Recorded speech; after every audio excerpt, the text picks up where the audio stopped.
Hey, y'all. Hey, welcome to the PowerWomen podcast. This is a show where powerful women share their journeys, discuss powerful issues, and the men and women who help us rise.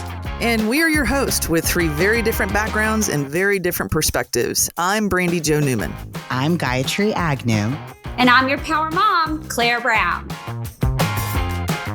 Hey, y'all. Hey, we're back. And all three of us again. I'm so excited. Finally. I love it. I love the threesome. Oh, yes.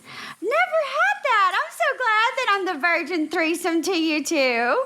This is so fun. There you go. It always is. Y'all, we have a Yes. guest. We have a guest. Focus. We have an incredible guest. Thank you, Gayatri, for that segue. An incredible guest, Sandra Sell, who is in Little Rock. And she has an incredible story. She's an incredible woman. She's an incredible artist. And thank you. I met her at the Wealth Summit that Claire hosted in Little Rock in October. Flew up there, did a Wealth Summit with Claire and Shamim at Encore Bank, and they were very gracious to host us. And Sandra introduced herself to me, and then away we go. She's since become a client, and I'm a great admirer of hers. And we're going to talk to Sandra because she's a power woman. Yes. Welcome, Sandra. Thank you. Thank you so much. This is my first podcast ever, so We'll be Kind. gentle. Sandra, don't worry. Look, we're all virgins here today. How about that? This is fantastic. I love born it. again. Inclusive born podcasting again. experience. Now we're going to get baptized too. We want everyone to feel comfortable. Yes. Plus, money and art. I love wealth building and art. I love this podcast already. Well, actually, it's more protecting families, really, protecting legacies. Yeah. That's the real Love wealth. that. Amen. Yeah. Yeah. Love that. well, and following your, the things that drive you, that give you basic life pleasure. It's not just going after something, but it's being true to yourself. Yeah, and then the money will just follow and flow from that. So, Claire, this is Kathleen's phone call. Sandra called Kathleen.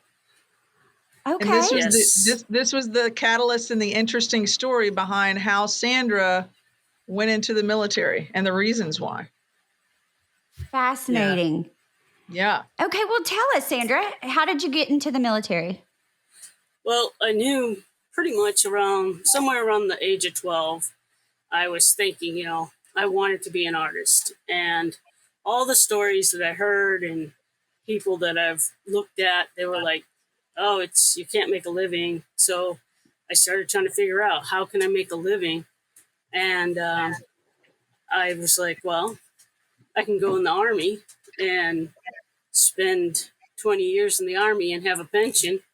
And that way I could support myself, and, I wouldn't have to live under a bridge and be an artist. I can, live in a house and support myself, and You're not going to starve. Right. Yeah. Well, yeah, I'm definitely not starving, but, make art that feels good to me and not have to, always bend to somebody else's whim, like, oh, I want a dog painted, or I want, I want a bear carved, I can do stuff that I want to do that feels true to my, desires, and hopefully share it with others. So that's what I did. Yeah, that's a very thoughtful and strategic decision for a young person to make. Can you unpack that for us a little bit? Like, how did you have the foresight and the long range view of your own life at that age to do? I'm very impressed by that. Forethought and strategy. First, I'd have to say that I was blessed with being stubborn as hell. It's something that everyone in my family has. Yeah. So I get a hold of an idea and I don't let go of it. And I didn't read and write very well. Not any specific thing. It's just I feel like at that time in school I wasn't ready to read. I wasn't ready to learn how to read and write. My brain was busy doing something else. Mm-hmm. And I thought, man, I've got to have to do something with my hands, and running and shooting guns and stuff like that Mhm. sounded like something with my hands. So that's kind of how I decided I'd go in the military. It was like I just really couldn't read and write very well. Once I got in the military, I spent years taking night classes, teaching myself how to read and write and be proficient like everyone else around me.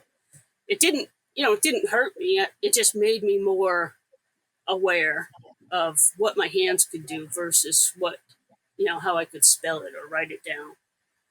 So it just was something productive. Like a lot of people, even now, there's a program right here in Little Rock with, man, I'm losing my brain here. There's a school program where they go into the schools and help the students learn through the arts instead of because some people learn Right. one way and some people learn the other. Yeah. So that's what happened is I went in, and while I was busy making a paycheck and tasting all the beer around the world, I I learned how to read and write, and it helped me later. But that's so to Gayatri's point, that has so much forethought and fortitude as well. And most people wouldn't do that. They would give up and they wouldn't keep going. And so there was a determination and a grit that you have and had as well that said that I want this. Sandra, so, given the fact that you have thought out your life, I have a background in forestry. So I think on these 30-year cycles, when you were 12, could you see yourself at 22, 32, 42? I think I could up until like my mid-30s. After that, I think I was like that was beyond my capability at that point. But I did really think that I was going to see the world. I knew I was going to up and leave, and not in a negative way, but I knew I was going to see the world, and I saw a lot. And you did? Mhm. Yeah, And you did? yeah, Okay. yes, But this was in New Hampshire. So right? I was born and raised in New Hampshire, and Okay. really, I think one of the first times that I thought about, okay, I'm going to leave here is I had started taking private art lessons because art in school was not enough. And I actually didn't even start art in school until I was a junior in high school. And I was like, that's it. I'm going to go take private lessons. And I took lessons from this lady named Jean Wyman, and she was great. She was an excellent artist, a very excellent motivator, and she said to me, if you want to represent something effectively, you have to know about it. You have to experience it, touch it, feel it, smell it. And I remembered that, and I was like, how can I do that? And that's when I was like, okay, I can do that in the Army. I can go and take care of myself and learn stuff and see the world, and not have to worry about how I'm going to see it, because they force you to see it.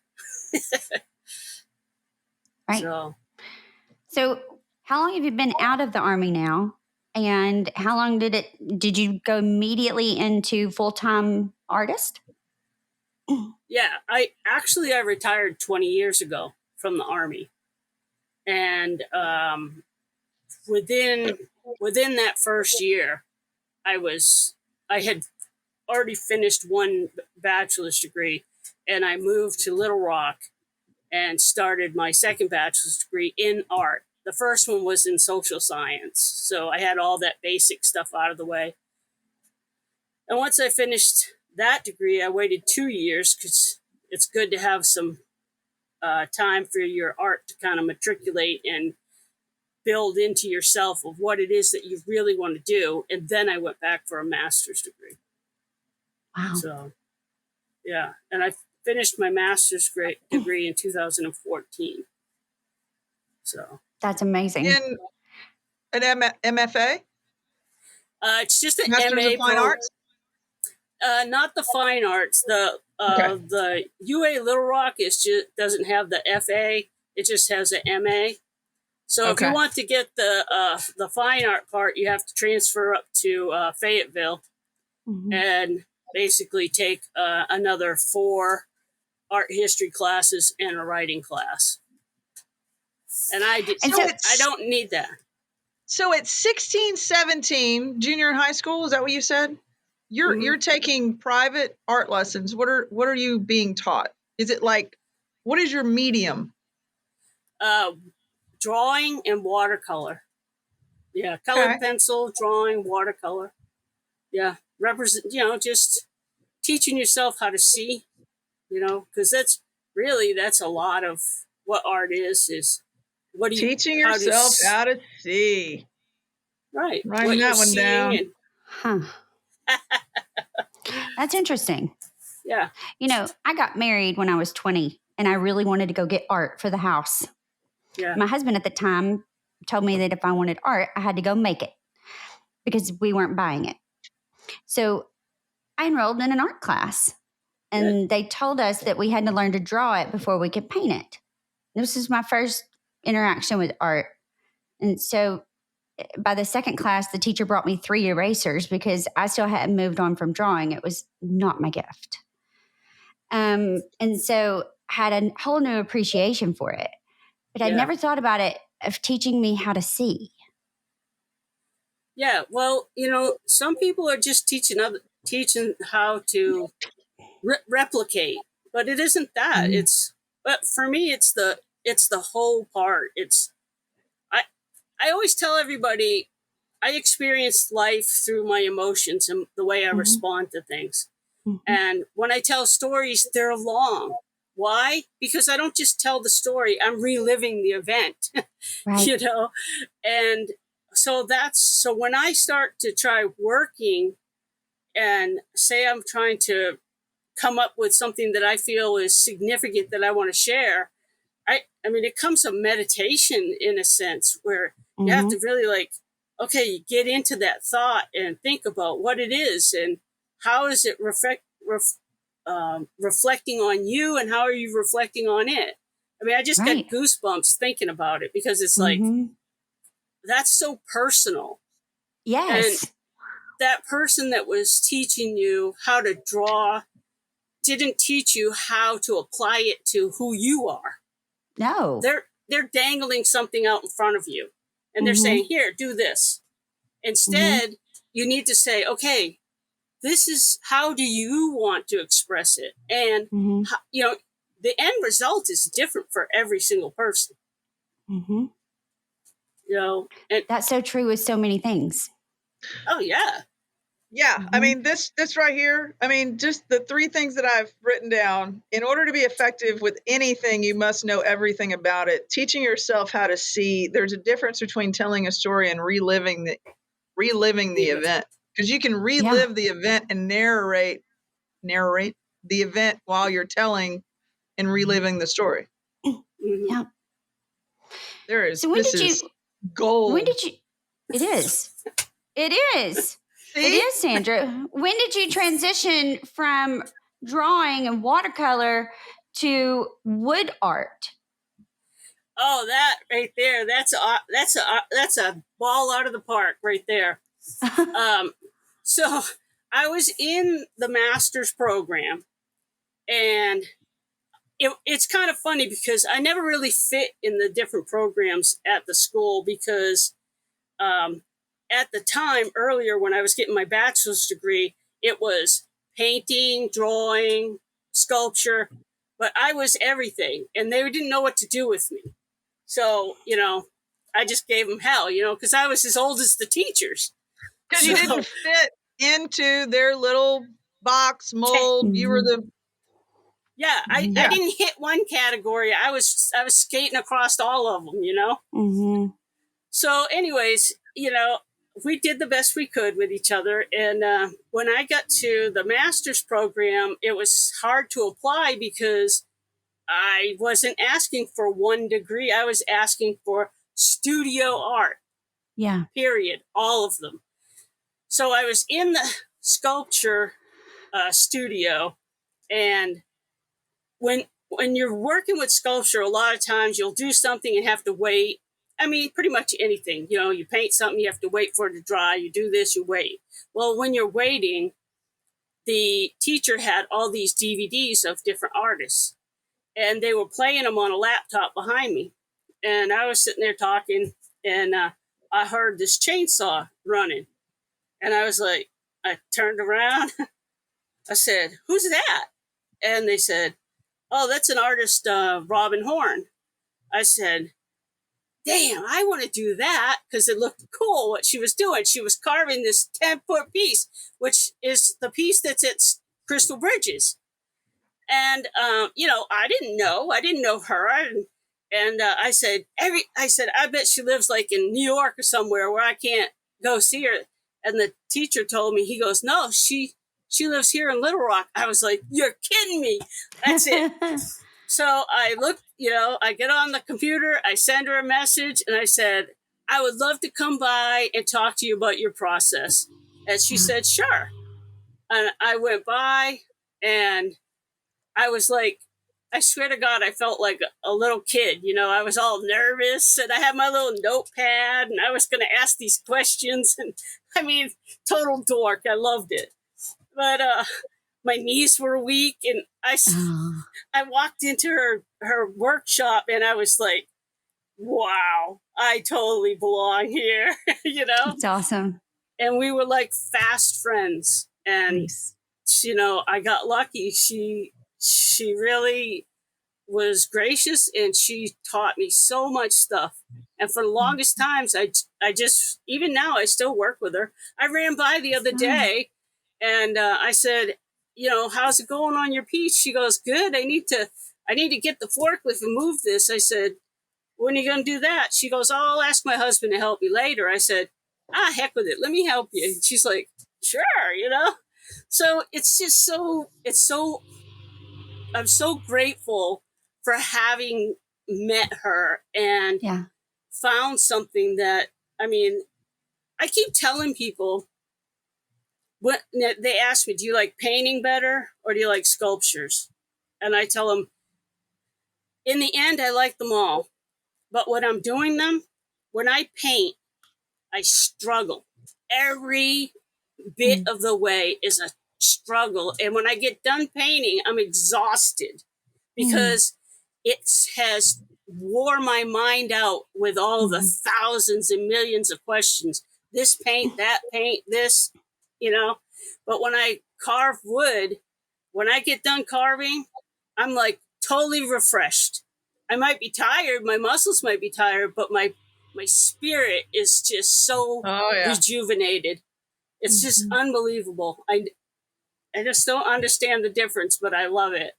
Yeah, two different types of release. Amen. Yeah. Yeah.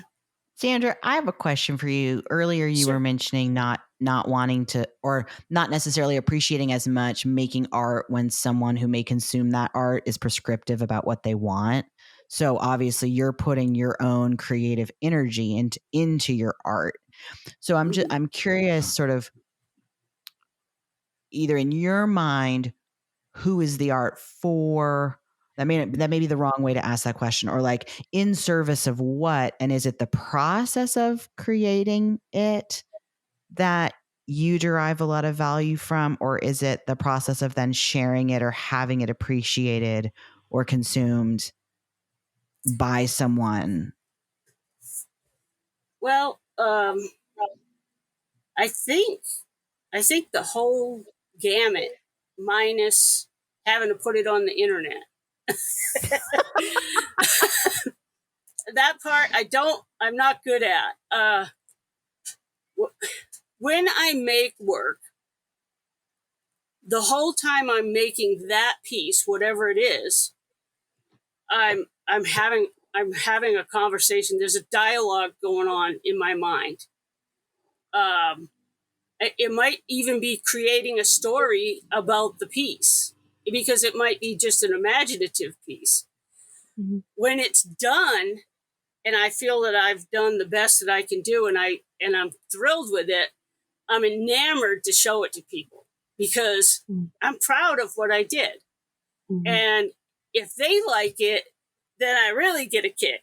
But if they don't, it's okay. So I have always said that art is about entertainment. First and foremost, you're entertaining yourself. And if you're lucky, somewhere along the line, you'll entertain other people. Yeah. That's how I feel about it. And if somebody purchases it, then it is an honor.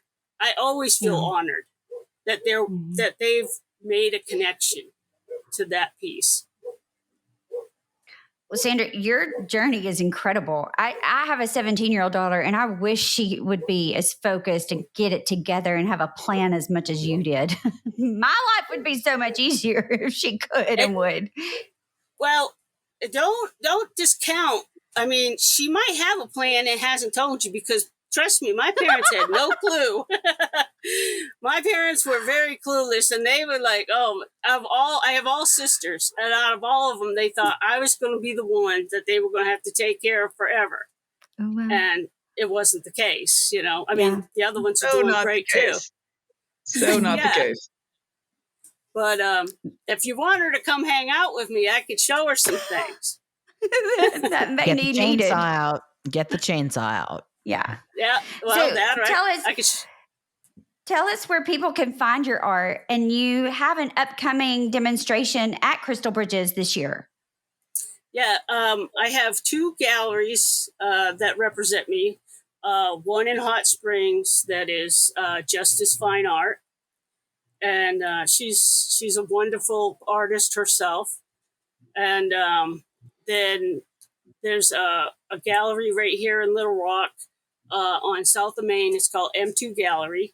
Mm-hmm. Mac runs that, and I just changed out some fresh art into his gallery this week, so that's there. And my website is sandrasell.com, and you can contact me through there. I like I said, I'm not as great as keeping that up to date as I could be, but your daughter could probably do that. That would be a good job for her. It would, yes. My son, even more so. Both of them help me with technology a lot. Yeah. Trust me, I'm paying somebody that's doing nothing. I'd rather pay somebody that would do it. The other thing is, so at Crystal Bridges, around November 16th, I'm not sure if that's the exact date that it's going to end up being, but Robin Horn and myself will do a carving demo, and it'll be out. Cool. Yeah, it'll be out in the back next to where her sculpture is. So that is so cool. Yeah. And for those in our audience that are not aware, Crystal Bridges is an amazing art museum in Northwest Arkansas. I don't know if it still holds this title, but at one point was ranked one of the top 10 art museums in the world. It has gained so much attention that Northwest Arkansas has expanded their airport now because of it. And it's all American artists. Yeah. It's 100% American artists. Yeah. It's the only museum that's like that. Yeah. And it's free. In Little Rock, Arkansas. No, Northwest Arkansas. Yeah. It's actually in Gayatri's backyard. Well, there you go. Town.